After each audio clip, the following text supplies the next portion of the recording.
देखिए, जैसे कि आप लोग जानते हैं कि हम लोग बात कर रहे थे जिस पार्टिकुलर सेशन में, वो है एमएस एक्सेल पर। हम लोगों ने मेमोरी टॉपिक डिस्कस किया, एमएस वर्ड किया, एमएस एक्सेल के बारे में डिस्कशन चल रहा है ऑलरेडी। जहां पर प्रीवियस सेशन में हमने आपको एक बहुत ही इंपॉर्टेंट टॉपिक के बारे में बताया था और वो टॉपिक था सेल रेफरेंसिंग। मुझे उम्मीद है कि सेल रेफरेंसिंग के बारे में हर एक कॉन्सेप्ट बहुत ही प्यार से आपको समझ में आया होगा। सेल रेफरेंसिंग क्या होती है? तो सेल के एड्रेस को ही एक तरीके से सेल रेफरेंसिंग बोलते हैं, नंबर वन। सेल रेफरेंसिंग कितने तरीके की होती है? तो हमने बताया तीन तरीके की। एक रिलेटिव होती है, दूसरी एब्सोल्यूट होती है और तीसरी मिक्स्ड होती है। ये समझने के बाद और इनके क्वेश्चंस को करने के बाद में जो थोड़े बहुत डाउट्स थे वो भी हमारे रिजॉल्व हुए। सेल रेफरेंसिंग का मेन मकसद क्या होता है कि हम रोज या कॉलम्स को लॉक कर पाए, है ना, to lock the rows and columns. जहां पर रिलेटिव में तो हम लोग लॉक नहीं कर पा रहे थे, लेकिन एब्सोल्यूट और मिक्स्ड की मदद से हम लोगों ने लॉक किया कुछ रोज को और कुछ कॉलम्स को। Very good. अभी हम लोग बात करेंगे floor function in MS Excel और ceiling function in MS Excel के बारे में। तो कई सारे फंक्शंस हैं। एमएस एक्सेल का मतलब ही क्या है कि बहुत सारे फंक्शंस का यूज यहां पर होता है, जिसमें से कुछ कुछ इंपॉर्टेंट फंक्शंस के बारे में हम लोग डिटेल में बात करने वाले हैं। फ्लोर का मतलब क्या है? क्या फ्लोर शब्द आपने आज से पहले सुना है? कई बार सुना होगा, है ना। डांस फ्लोर सुना होगा। तो फ्लोर का मतलब क्या होता है? नीचे। और सीलिंग का मतलब क्या होता है? What do you mean by ceiling? Ceiling मतलब ऊपर, है ना। जैसे सीलिंग फैन, जो फैन हमारी सीलिंग यानी छत में लगे, है ना, that is called ceiling fan. और फ्लोर मतलब जहां पर हम डांस करते हैं, that is called dance floor. तो यहां से एक बात हमें समझ में आई, क्या? कि फ्लोर का मतलब नीचे वाली वैल्यू और सीलिंग का मतलब ऊपर वाली वैल्यू। अब ये नीचे वाली वैल्यू और ऊपर वाली वैल्यू का क्या मतलब है? आइए इसको देखते हैं। क्वेश्चन यहां पर दिया हुआ है कि what is the value of the following MS Excel function is equals to floor 14,4। कह रहा है एक्सेल में एक फंक्शन है जिसका नाम है इक्वल्स टू फ्लोर 14,4। इसका जो आउटपुट आएगा वो क्या आएगा? तो कैसे करेंगे इस क्वेश्चन को? जो सेकंड नंबर दिया होता है उसकी टेबल पढ़ते हैं। तो सेकंड नंबर क्या गिवन है? 4। 4 की टेबल पढ़ेंगे। कब तक पढ़ेंगे? जब तक फुली डिविजिबल ना हो जाए। किसमें? 14 में। या तो फुली डिविजिबल होनी चाहिए या लेस देन होनी चाहिए, क्योंकि फ्लोर का मतलब क्या होता है? Less than. तो 4 की टेबल पढ़नी हमने शुरू करी। 4 1 जा 4, 4 2 जा 8, 4 3 जा 12, 4 4 जा 16। रुक जाइए सर, 16 तो ज्यादा हो गया। तो इसका मतलब यहां पर जो आंसर आएगा वो 14 से कम आएगा और 4 3 जा 12, that is the correct answer. यानी इसका आंसर क्या बनेगा? 12। समझ में आया? इसका मतलब हमने फ्लोर के क्वेश्चंस को कैसे किया? सेकंड वाली वैल्यू जो नंबर हमें गिवन था, इसकी टेबल पढ़ी। और इसकी टेबल पढ़ेंगे, या तो फुली डिविजिबल होता, यहां पर अगर 12 लिखा होता तब भी आंसर 12 होता, लेकिन यहां लिखा है 14। 4 की टेबल पढ़ा और 4 4 जा 16 हो रहा था, जो कि ज्यादा वाली वैल्यू थी। हमें फ्लोर के केस में कम वाली वैल्यू चाहिए होती है। तो 4 3 जा 12, ये होगा इसका करेक्ट जवाब। Very good. अब कुछ क्वेश्चंस हैं, इन सभी क्वेश्चंस को एक बार करके देखिए और इसी मेथड के थ्रू मुझे बताइए कि एक एक करके इनका आंसर क्या आएगा। फ्लोर 10,3, इसका आंसर बताइए। फ्लोर 40,7, इसका आंसर बताइए। फ्लोर 25,5, फ्लोर 610,100 और फ्लोर -5.4,1। बताइएगा आंसर। Very good. तो आंसर आने शुरू हो चुके हैं और अगर आपको कॉन्सेप्ट समझ में आ गया होगा तो आंसर आपके सही आ रहे होंगे। आइए एक एक करके चेक कर लेते हैं। तो पहला दिया हुआ है फ्लोर 10,3। 3 की टेबल पढ़ेंगे और 10 से कम होनी चाहिए या फुली डिविजिबल होनी चाहिए 3 में। तो 3 3 जा 9 और 3 4 जा 12, 12 हो गया ज्यादा, यानी 3 3 जा 9। तो इसका करेक्ट आंसर क्या आ गया? 9। ठीक। Very good.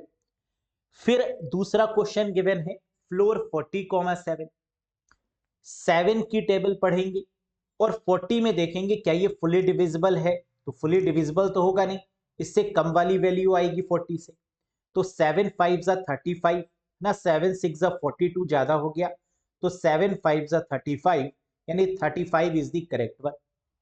क्या सही दिया आपने आंसर? Very good.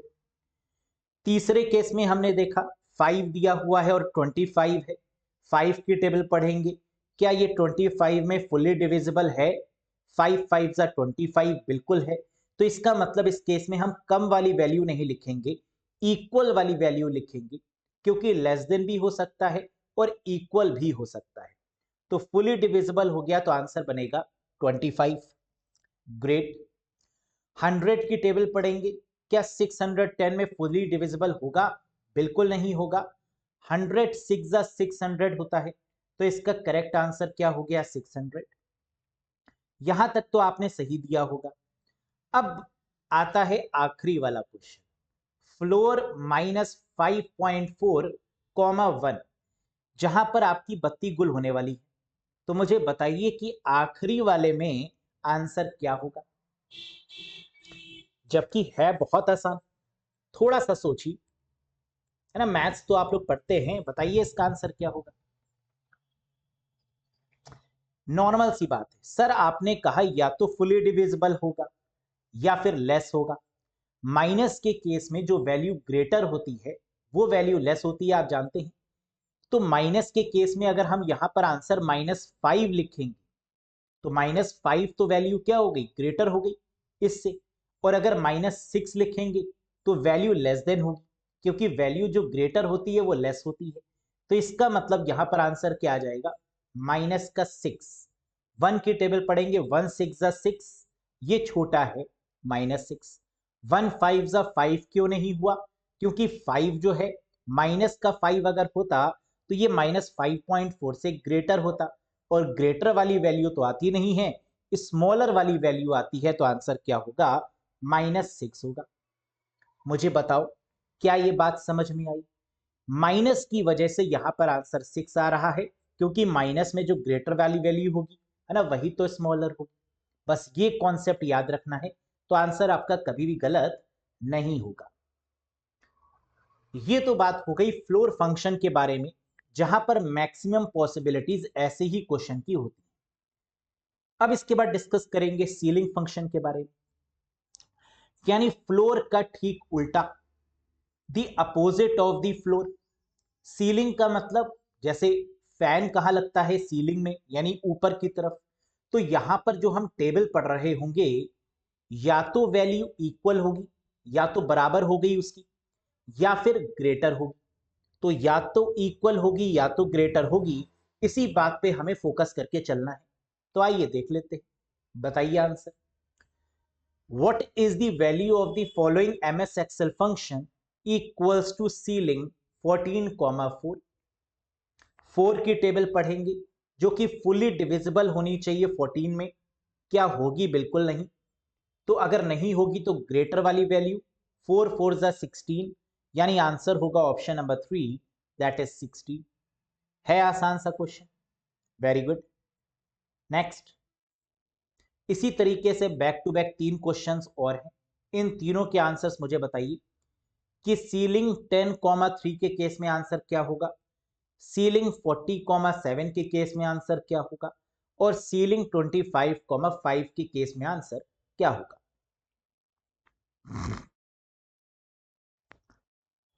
बहुत बढ़िया। 10,3, 3 की टेबल पढ़ेंगे, 10 में डिविजिबल होनी चाहिए, फुली डिविजिबल तो होगी नहीं। 3 3 जा 9 और 3 4 जा 12, ग्रेटर वाली वैल्यू लेंगे तो आंसर क्या होगा? 12। 7 की टेबल पढ़ेंगे, 40 में क्या डिविजिबल होगा पूरा? बिल्कुल नहीं।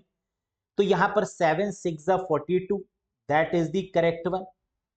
और यहां पर दिया है 25,5, यानी 5 की टेबल पढ़ेंगे, क्या 25 में फुली डिविजिबल मिलेगी? जी हाँ, बिल्कुल मिलेगी, शानदार तरीके से मिलेगी। तो यानी 25 होगा करेक्ट जवाब। 5 5 जा 25, तो या तो इक्वल्स टू या तो ग्रेटर देन, इसी के बारे में हमें याद रखना है। तो 12, 42 और 25 दैट इज दी बहुत ही प्यारे चिपक के आते हुए 3 क्वेश्चंस। तो मुझे एक बार फटाफट से कमेंट सेक्शन में बताइए, क्या सीलिंग और फ्लोर के कॉन्सेप्ट को समझ में आप समझ चुके हैं, अच्छे तरीके से समझ में आ गए हैं ये दोनों? अगर कोई भी क्वेश्चन फ्लोर से एक्सेल में या कोई भी क्वेश्चन सीलिंग से पूछेंगे तो क्या आप कर पाएंगे? एक चीज और याद रखनी है, कैंडिडेट आते हुए क्वेश्चन को गलत कर देता है। क्यों? क्योंकि एग्जाम में या तो लिखा होता है वर्जन 2010 में बताइए, या वर्जन 2016 में बताइए, या वर्जन 2021 में बताइए, या ऑफिस 365 में बताइए। अगर यही सारे क्वेश्चन के आगे ये लिखा हो कि एमएस एक्सेल 365 में इज इक्वल्स टू सीलिंग 10,3 का आउटपुट क्या होगा, तो क्या आउटपुट बदल जाएगा? बिल्कुल नहीं। इसका मतलब कि ऑफिस 365 अगर हम कहीं पर भी देखेंगे तो आंसर उसी के अकॉर्डिंग लगाएंगे जो हम लोगों ने कॉन्सेप्ट पढ़ रखे हैं, क्योंकि ऑफिस 365 में कोई बदलाव नहीं है। सिर्फ इतना सा बदलाव हुआ है कि जितने भी वर्जन हमारे ऑफलाइन मोड में थे, जितने भी वर्जन हमारे ऑफलाइन मोड में थे वो हमारे ऑनलाइन मोड में हो चुके हैं, है ना? बस इतना छोटा सा बदलाव और कुछ नहीं। आइए एक क्वेश्चन और देख लेते हैं। What is the result of the Excel formula equals to ceiling 19,4 plus floor 19,4? Concept आप समझ चुके हैं, अपना IQ लेवल टेस्ट करिए और आंसर बताइए, है ना? वैसे तो आंसर हमने दे भी दिया है, लेकिन क्या इसको फाइंड आउट करने में कोई दिक्कत? कोई दिक्कत नहीं। 19,4 को अलग कैलकुलेट करिए, फ्लोर को अलग कैलकुलेट करिए। तो आपने देखा कि सीलिंग है, सीलिंग के केस में ज्यादा वाली वैल्यू होगी, तो 4 की टेबल पढ़ेंगे ज्यादा वाले में, तो 4 5 20, यानी पहले वाले केस में आंसर क्या आया? 20। दूसरे वाले में आपने कहा कम वाली वैल्यू होगी क्योंकि फ्लोर गिवन है, 4 4 16, तो 20 plus 16 is equals to 36, that is the correct answer. ठीक, तो ऐसे भी क्वेश्चन एग्जाम में बन सकते हैं जो हमारे कॉन्सेप्ट के बेसिस पर हमें मिल जाए। नेक्स्ट, ये तो बात हो गई किसके बारे में? सीलिंग के बारे में और फ्लोर के बारे में। अब एक तीसरे फंक्शन पर हम लोग आ चुके हैं और वो है काउंट फंक्शन। अगर आपको याद हो तो हमने एक्सेल में ऑलरेडी काउंट फंक्शन पर चर्चा की हुई है। क्या की हुई है कि काउंट 4 तरीके के हमारे फंक्शन होते हैं बेसिकली। एक तो सिर्फ काउंट होता है जो नंबर्स को काउंट करता है। दूसरा होता है काउंट ए, जो सभी को काउंट कर लेता है, चाहे वो नंबर्स हो चाहे वो अल्फाबेट हो, किसी को भी काउंट कर लेगा, काउंट ए। तीसरा होता है काउंट नंबर्स के नाम से, जो सिर्फ और सिर्फ नंबर्स को काउंट करता है ना, उसे काउंट भी बोलते हैं। फिर होता है हमारा काउंट स्पेस, यानी ब्लैंक स्पेस को काउंट करने के लिए, एम्प्टी को काउंट करने के लिए, है ना, जो सिर्फ उनको काउंट करता है जो हमारी ब्लैंक सेल्स होती हैं, एम्प्टी सेल्स होती हैं। और लास्ट में हमारा होता है काउंट इफ और काउंट इफ एस, जो पार्टिकुलर कंडीशन को सेटिस्फाई करने में मदद करता है। इन पर कैसे क्वेश्चन बन सकते हैं, आइए देखते हैं। काउंट A1 कॉलन D7 और कह रहा है कि ये बताइए, काउंट करके बताइए कि A1 से लेकर D7 तक कितनी सेल है। Count how many cells are there from A1 to D7। कैसे करेंगे इस क्वेश्चन को? बहुत सिंपल है। अगर हम देखें यहां पर तो कॉलम्स कितनी है, कॉलम का मतलब ABCD, तो 4 कॉलम्स है। और रोज अगर हम देखें तो कितनी है? 7, 1 से लेकर 7 तक, तो 7 इंटू 4 कर दें तो आंसर मिल जाएगा 28। That is the correct one. क्योंकि रोज को काउंट करने के लिए कितनी सेल हैं इसको काउंट करने के लिए हमें रोज इंटू कॉलम्स करना होगा, है ना। How many cells are there, how can we calculate? Rows multiply by columns, that's it. आइए देखते हैं एक बार। तो सबसे पहले हमने क्या लिखा? कॉलम्स ए से लेकर डी तक कितनी हो गई? 4, A B C D। फिर हमने लिखा रोज 1 से लेकर 7 तक कितनी हो गई 7, और टोटल नंबर ऑफ सेल्स कितनी हो गई 4 into 7 that is 28। Correct answer. समझ में आया? आसान है, कर लेंगे इस तरीके के क्वेश्चंस। एक और देख लेते हैं। How many cells are there in the cell range A10:D30 इन MS एक्सेल? कह रहा है MS एक्सेल में A10:D30 सेल रेंज में कितनी सेल होंगी? जल्दी से बताइए इसका आंसर।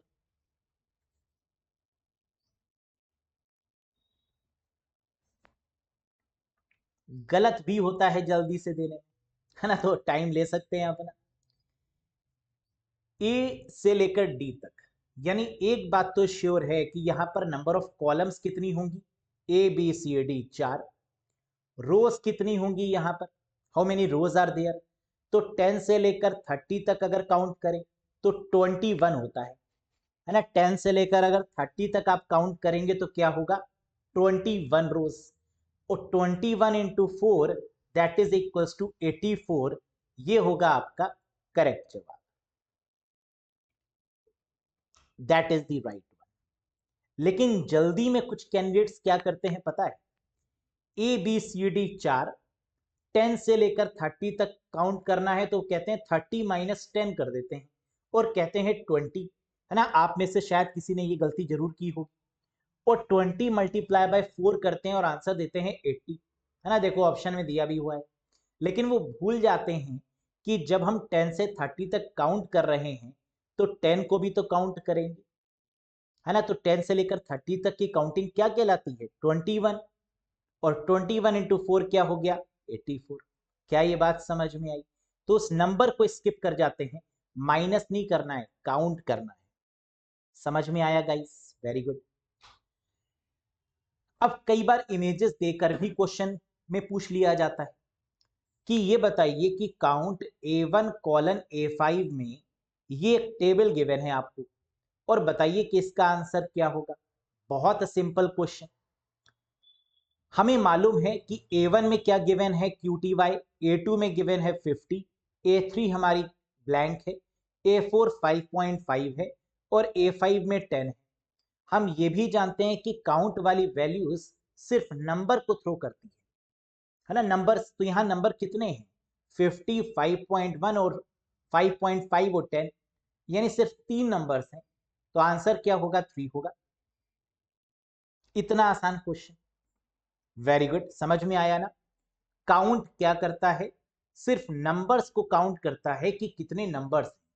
तो एक नंबर 50 है, दूसरा नंबर इस रेंज में 5.5 है, और तीसरा 10 है, तो कितने नंबर्स हैं total 3। The answer is 3। Very good, समझ में आया ये केस। अब इसी केस को हमने बदल दिया है और ले आए हैं काउंट ए में। काउंट ए का मतलब क्या होता है, you have to count all, आपको सभी कुछ काउंट करके बताना है यहां पर, लेकिन ब्लैंक स्पेस को काउंट नहीं कर सकता। काउंट ए क्या करता है, सब कुछ काउंट कर लेगा लेकिन ब्लैंक स्पेस को छोड़ के। तो पहले में दिया हुआ है QTY 1, दूसरे में नंबर है 2, चौथे में नंबर है 3, और पांचवें में भी नंबर है, तो यानी 1 2 3 4, 4 हो जाएगा इसका करेक्ट आंसर। बोलो यस सर। ये गिना जाएगा, बिल्कुल सही बात है, यहां पर काउंट किया जाएगा, और काउंट को हिंदी में क्या बोलेंगे, गिनना, है ना। काउंटिंग का मतलब क्या है, यू हैव टू काउंट, गिनोगे आप कि कितने क्या क्या लिखा हुआ है, तो 1 2 3 4 दैट इज द 4। नेक्स्ट, अब काउंट ब्लैंक आ गया। तीसरे तरीके के फंक्शन के बारे में जो हम लोग ने बात करी थी, एक तो काउंट हो गया, दूसरा काउंट ए हो गया, और तीसरा काउंट ब्लैंक। यानी A1 से लेकर A5 तक कितनी ऐसी सेल हैं जिसमें कुछ भी नहीं है, जिसमें ब्लैंक है, उसको काउंट करके लिखी, तो सिर्फ एक ऐसी सेल है जिसमें कुछ भी नहीं, तो आंसर क्या हो गया, that is 1। The result will be, the output will be only 1। Clear है? तो इसके थ्रू हमारे जो काउंट फंक्शन के बेसिक्स हैं वो भी क्लियर हो गए। अभी तक तो सिर्फ हम लोग ने पढ़ा था कि काउंट हमारे 4 तरीके के फंक्शन होते हैं, और अब हम लोग ने इस क्वेश्चन की मदद से प्रैक्टिकल भी करके देखा कि इसको कैसे अप्लाई किया जाता है, राइट। एक और देख लेते हैं। काउंट इफ बचा था हमारा, काउंट इफ और काउंट इफ एस। बताइए A1 कॉलन A10 कह रहा है A1 से लेकर A10 तक काउंट करना है, जहां पर हमें पेन को काउंट करना है। इफ का मतलब वी हैव टू फाइंड कि कितनी बार यहां पर पेन का इस्तेमाल हुआ। समझ में आया? हाउ मेनी टाइम्स पेन का इस्तेमाल किया गया है, ये काउंट करके बताइए। तो आइए देखते। एक तो A2 में लिखा हुआ है पेन, A5 में लिखा हुआ है पेन और A10 में लिखा हुआ है पेन। इसका मतलब सिर्फ 3 बार पेन का इस्तेमाल किया गया है। तो क्या आंसर 3 आ जाएगा? बिल्कुल नहीं, क्योंकि यहां पर एस्ट्रिक भी लगाया हुआ है। अगर एस्ट्रिक ना होता, अगर मल्टीप्लाई का साइन पेन के आगे और पेन के पीछे नहीं होता, तो आंसर हो जाता 3। लेकिन यहां पर पेन के आगे और पेन के पीछे एस्ट्रिक सिंबल का यूज है। और हम लोग ने पढ़ा था कि एमएस एक्सेल में एस्ट्रिक को वाइल्ड कार्ड के नाम से जाना जाता है। वाइल्ड कार्ड का मतलब कि इसके आगे और पीछे जो भी होगा उसको भी इंक्लूड किया जाएगा। इसका मतलब पेन के आगे भी कुछ हो सकता है और पेन के पीछे भी कुछ हो सकता है और पेन इंडिविजुअल भी हो सकता है। उन सबको काउंट करके दीजिए। तो इसका मतलब pen, pencil, pen, gel pen, pencil, pen, ये सब इंक्लूड कर लिया जाएगा और आंसर बनेगा 6। समझ में आया? तो जहां कहीं भी आगे पीछे दाएं बाएं हमको पेन मिलेगा, उस पार्टिकुलर सेल को हम काउंट करेंगे। तो 1 2 3 4 5 6, that is the correct answer. समझ में आया? अगर पेन में एस्ट्रिक सिंबल का यूज नहीं होता, मल्टीप्लाई का यूज नहीं होता, तो 3 हो जाता। लेकिन क्योंकि इसके पहले एस्ट्रिक लगा है, इसका मतलब कि पेन के पहले भी कुछ हो सकता है। अगर बाद वाला एस्ट्रिक नहीं लगा होता तो हम आंसर क्या देते कि पेन भी हो सकता है और पेन के पहले भी कुछ हो सकता है। और अगर पेन के बाद सिर्फ एस्ट्रिक लगा होता तो हम सिर्फ क्या देते कि पेन भी हो सकता है और पेन के बाद भी कुछ हो सकता है, लेकिन पहले वाला इंक्लूड नहीं करते। तो एस्ट्रिक का सिंबल है ना, या मल्टीप्लाई का सिंबल ये शो करता है कि इससे पहले जो होगा वो भी इंक्लूड करेंगे। अगर पहले लगा दिया गया, बाद में लगा दिया गया, तो इसके बाद वाला भी इंक्लूड करेंगे और ये तो इंक्लूड होगा ही होगा। ठीक, तो इसको याद रखिएगा। Very good. What is the value of the following MS Excel formula? Sum square 1 2 3 4। बताइए आंसर। कह रहा है कि यहां पर गिवन है सम स्क्वायर। सम स्क्वायर का मतलब कह रहा है कि पहले जो भी नंबर गिवन है उसका स्क्वायर करो, फिर उसके बाद सम करो। यानी 1 का स्क्वायर प्लस 2 का स्क्वायर प्लस 3 का स्क्वायर प्लस 4 का स्क्वायर, है ना, that is equals to 1 4 9 16। Plus करेंगे तो आएगा 30, यानी 30 इज द करेक्ट आंसर। ठीक, आसान सा क्वेश्चन। बोलो यस, बस कैलकुलेशन मिस्टेक मत करना, है ना। अब इतने सरल क्वेश्चन में भी अगर कैलकुलेशन मिस्टेक करेंगे, है ना, तो फिर एग्जामिनर छोड़ने वाला नहीं है। वो चाहता ही है आप गलती करिए, है ना, वो चाहता है कि आप गलती करो। और अगर आप उसको न्योता देंगे, आप कहेंगे वेलकम है आपका, हम तो बैठे हैं गलती करने के लिए, है ना, तो वो छोड़ने वाला नहीं है फिर आपको। क्योंकि एक एक क्वेश्चन डिसाइड करेगा, है ना, आपके सिलेक्शन को और आपके फेलियर को। याद रखिएगा। एक और क्वेश्चन देखते हैं। कह रहे let say the content of cell A1 A2 B1 B2 are 0 0 A0 respectively. What will be the output of the following MS Excel formula equals to count A1 colon B2? कह रहा है A1 A2 और B1 B2 sales में कुछ value है हमारे पास में, और वो वैल्यू क्या है? 0 0 A0 है। और हमें काउंट फंक्शन का यूज यहां पर दिया गया है। तो काउंट का मतलब यहां पर कितने नंबर्स गिवन है? एक जीरो है, फिर जीरो है, फिर जीरो है, 3 नंबर्स गिवन है। तो आंसर क्या आ जाएगा? 3 आ जाएगा। Very simple. समझ में आया? तो काउंट है तो काउंट का मतलब नंबर्स काउंट करना है, जैसे भी क्वेश्चन को तोड़ के मरोड़ के दे दे, कॉन्सेप्ट तो हमारा वही रहने वाला है। और A1 से लेकर B2 तक कितने नंबर्स हैं? 0 0 A0, ए तो अल्फाबेट है, बाकी 3 हमारे नंबर्स हैं जो कि 0 है। Answer is 3। ग्रेट, एक क्वेश्चन और देखते हैं। among these which is not a valid count function in MS Excel। कह रहा है MS Excel में हम लोग ने देखा कि 4 तरीके के काउंट फंक्शन होते हैं, कौन सा वैलिड नहीं है? काउंट वैलिड है, काउंट ए वैलिड है, काउंट ब्लैंक भी वैलिड है एम्प्टी के लिए, लेकिन काउंट नंबर्स ये नहीं होता। तो आंसर है fourth one is invalid one, है ना, ये इनवैलिड हो गया। Next, which of the following is valid absolute address of a cell at the intersection of the second row and seventh column in MS Excel worksheet। दो question, बहुत प्यारा question, दो question को मिला के एक क्वेश्चन बनाया गया है। कैसे? एक तो यहां पर एब्सोल्यूट एड्रेस की बात हो रही है। हमने आपको बताया था कि जो सेल रेफरेंसिंग होती है वो 3 तरीके की होती है। पहला था उसमें रेफरेंस यानी रिलेटिव, दूसरा था एब्सोल्यूट और तीसरा था मिक्स्ड। रिलेटिव तो है नहीं, एब्सोल्यूट है, यानी सेकंड वाले की बात हो रही है, जहां पर रो के पहले भी डॉलर लगता है और कॉलम के पहले भी डॉलर लगता है। क्या ऐसा कहीं दिया है जहां रो और कॉलम दोनों के पहले कॉलम है, डॉलर दिया हुआ है दोनों के पहले, रो के पहले भी और कॉलम के पहले भी? बिल्कुल। दो ऑप्शंस हमें ऐसे मिल रहे हैं, बल्कि 3 ऑप्शंस ऐसे मिल रहे हैं जहां पर दो जगह डॉलर का यूज होता है, यानी फर्स्ट, सेकंड और फोर्थ। अब यहां पर पहले ये देख लो कि पहले कॉलम आता है फिर रो आती, तो यानी G2 यही सही होगा, क्योंकि $G और $2 यही सही तरीका होता है रिप्रेजेंट करने का। तो वैसे ही अगर आप देखेंगे तो ये सही होगा। दूसरा तरीका ये भी है कि सेवेंथ कॉलम का मतलब क्या होता है? G, और सेकंड रो का मतलब क्या होता है? 2, G2 हो गया। और एब्सोल्यूट जब आप G2 को बनाएंगे तो क्या होगा? $G और $2, है ना, that is the correct one. तो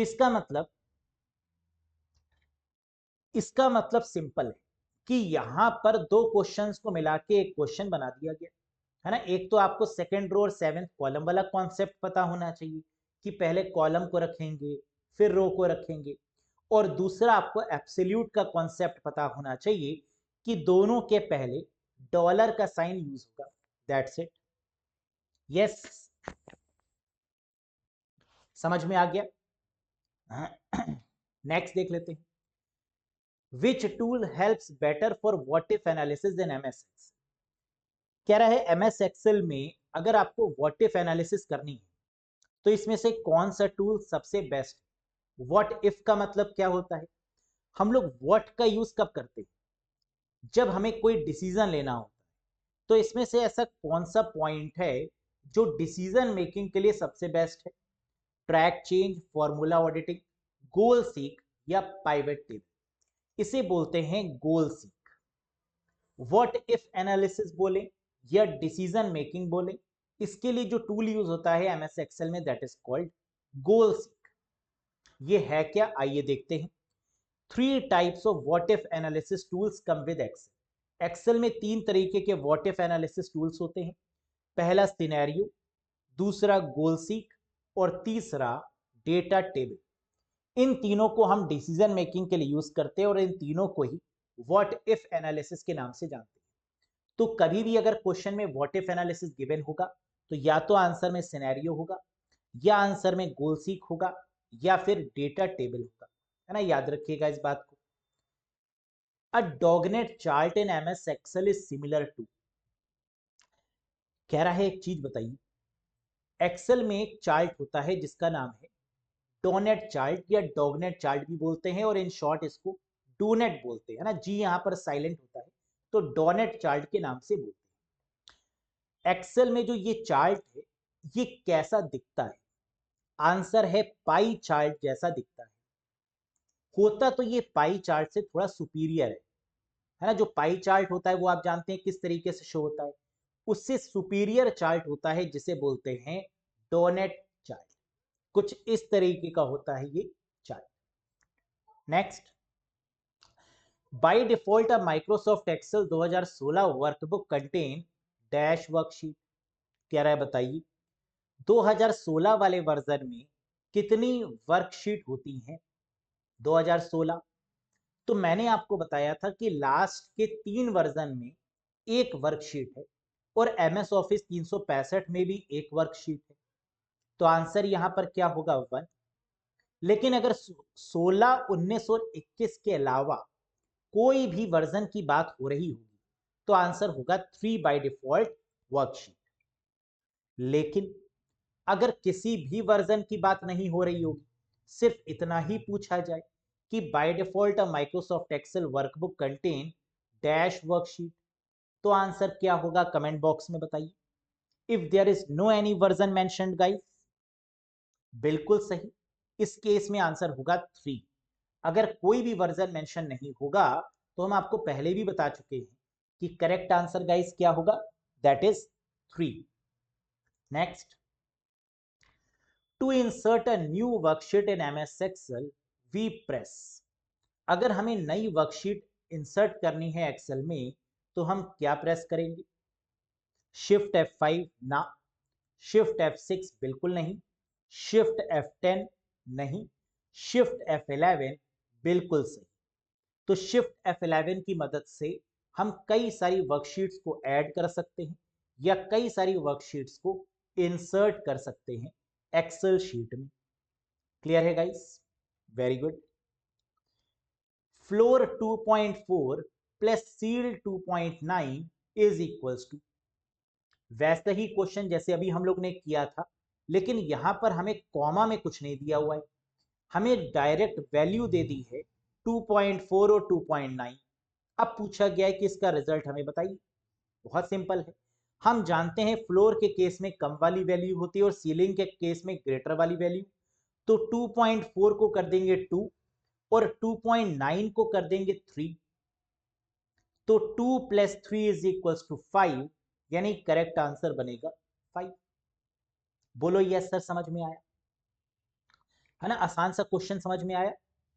2.4 को क्या किया हमने, 2 लिखा कम वाली वैल्यू में, और 2.9 को हमने क्या लिखा 3 ग्रेटर वाली वैल्यू में, और इसको जोड़ दिया तो क्या आ गया 5, that is the correct one.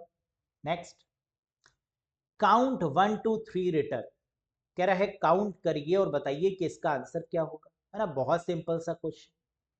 हम जानते हैं काउंट सिर्फ नंबर्स को काउंट करता है, तो नंबर्स कितने लिखे हुए हैं 3, तो आंसर क्या होगा दैट इज 3, वैलिड वन, है ना। प्लस मत कर देना कि 3 + 2 5 + 1 6, है ना, तो अपना दिमाग मत लगा लेना इस तरीके का। चलिए again, count 1 A B return. Again count करने के लिए कह रहा है और बताइए कि इसमें काउंट करके आंसर क्या आएगा। कुछ कहेंगे 3 आएगा, 3 क्यों आएगा, नंबर्स ही तो काउंट करने हैं काउंट में, तो नंबर कितना है 1, तो आंसर क्या आएगा 1। Very good. इसमें बताइए count Apple 100 125 150 orange return. Again कुछ नहीं, नंबर्स काउंट करिए, खाली काउंट दिया हुआ है, तो नंबर्स मतलब 100 125 150, 3 ही नंबर्स गिवन हैं, तो करेक्ट आंसर क्या आएगा 3। इसका मतलब कि एग्जामिनर पूरी कोशिश करेगा कि आप कंफ्यूज हो, लेकिन आपको कंफ्यूज नहीं होना है, वहीं बच के अगर आप निकलेंगे तो यही तो आप दूसरे से अलग है ना, डिफरेंट फ्रॉम अदर्स, जहां दूसरों को समझ में ही नहीं आएगा ये क्वेश्चन क्या है, और वहीं आप क्वेश्चन में full out of full marks ले आएंगे। तो आसान क्वेश्चन तो हर कोई कर लेता है, टफ क्वेश्चन को भी अगर आप कर लें है ना, तभी तो पढ़ने का फायदा है। नेक्स्ट, एक और question, which of the following is not a valid function in MS Excel. MS Excel में कौन सा वैलिड फंक्शन नहीं है, जरा पढ़िए और देखिए। पेशेंस बहुत जरूरी है, क्वेश्चंस को पढ़ने के लिए आपके पास में पेशेंस होना चाहिए। अगर आप जल्दी में क्वेश्चन को पढ़ेंगे तो आधी गलती के चांसेस तो आप वहीं कर देंगे।